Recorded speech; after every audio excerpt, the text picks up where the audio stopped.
Together for the hilarious Annie Fischer. Bring her up, bring her up, bring her up.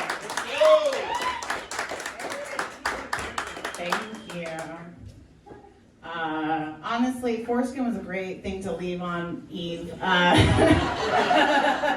don't know why I moved this chair. I think I moved it because I was going to put a beer there, and I realized I finished it before he came up, so we're fine.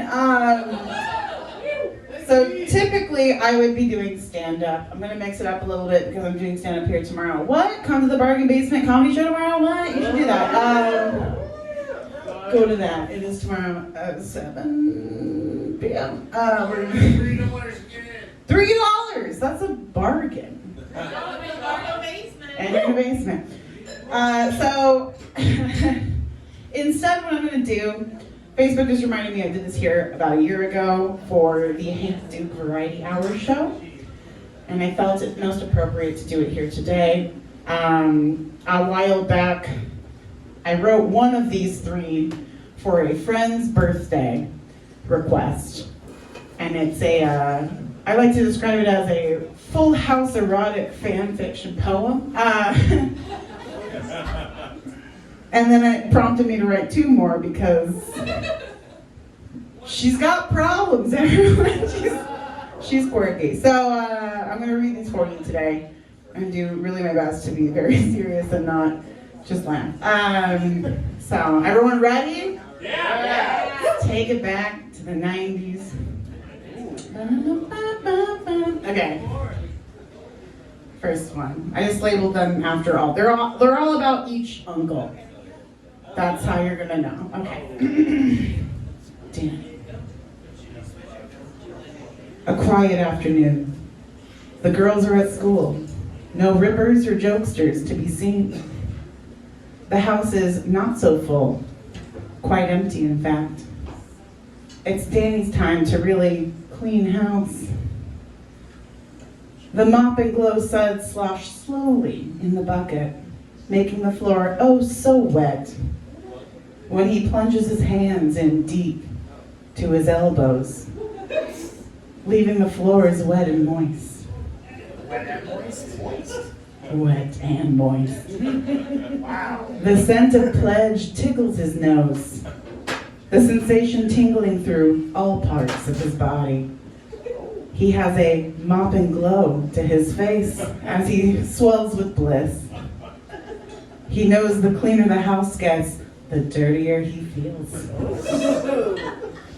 It's finally his favorite point, his ritual, the vacuuming. The humming and vibration of his handheld device courses through his body.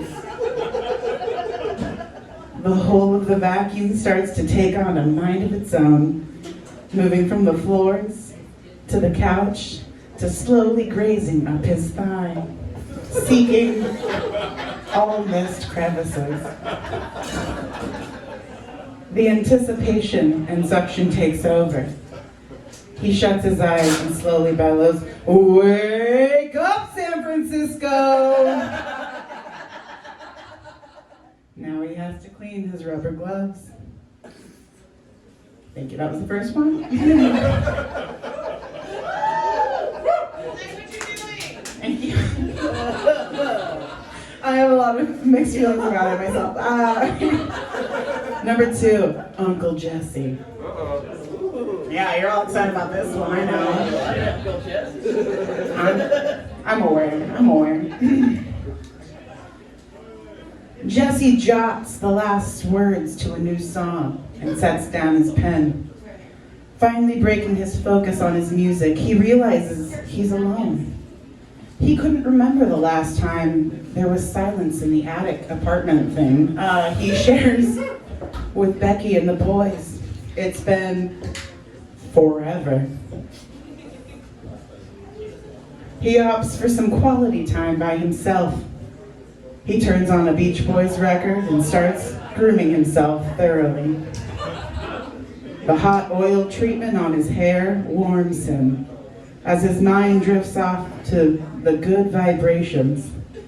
His slick hands glide down to his chest, exposed due to his continued fascination with a plunging Elvis neckline. He combs his coif to replicate the king, and the sheer reflection of himself in the mirror arouses him. His greased hands make their way to his little ripper, and he moans, "Have mercy," to himself in slow repetition.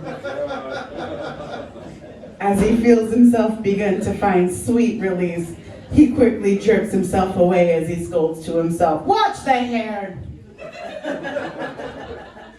Thank you.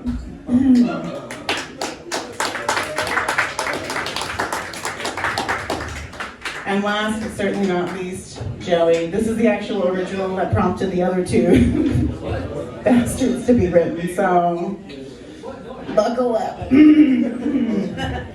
Joey. Not you, Joey, shut up. Joey. It was late into the evening, a school night, so the girls were fast asleep upstairs. Joey turned the volume on the Popeye rerun playing on his VHS to a light hum.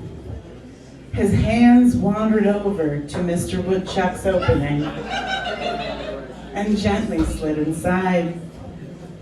His faux furry friend perked up from his lifeless sleep.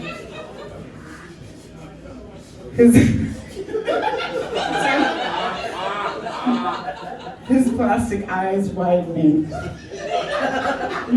as he said quietly, "Hello, Gladstone." Joey slid the puppet's paws across his lap as the tension in his Looney Tunes boxes began to grow stronger. As he did this, Mr. Woodchuck leaned his head in close to Joey's ear and gently whispered, "Do I detect some word?" His spiky sewn hair and button-like nose tickled Joey's neck as he moved it from side to side during this dramatic pause, spelled P-A-W-S. This feeling, combined with the tiny hands stroking his very glad stone, was all it took. In a muffled groan, Joey squinted one eye and let out an exhilarated, "Wow!" Thank you. Like I said, I'll be doing stand-up here tomorrow. My name is Annie Fischer. And it's now time for me to cut it out. Oh shit, keep going up for Annie, everybody. Oh my god. Is anybody else super horny after all that? God damn.